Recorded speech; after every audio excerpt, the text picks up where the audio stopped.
I'm a hobo. I live in a motorhome, and I travel. Like thousands of race fans, Marvin is living in a motorhome this week at Charlotte Motor Speedway. But there's one thing that makes him stand out.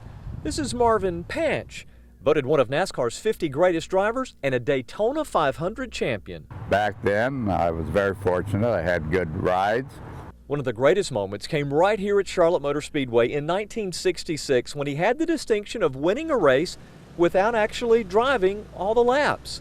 At the time, he was the driver for the legendary Wood brothers, but Ford had a dispute with NASCAR and pulled out.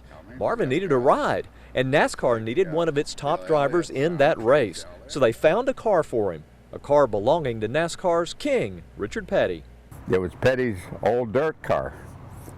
It was his second car is what I ran, which was fine. It wasn't the front-running car, but it was a good car. Petty's own number 43 car was out of the race early, and his team wanted the king back in. That would mean taking Marvin out. They kept holding up a sign, pit, pit, pit, because they wanted to put Richard in the car to finish the race.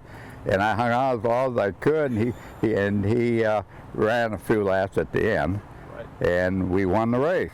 That was the 17th and final win for the legendary driver. He still follows the sport, and he's gratified that so many remember the hard charger called Pancho. I'm just enjoying life because I don't know how much more I've got left.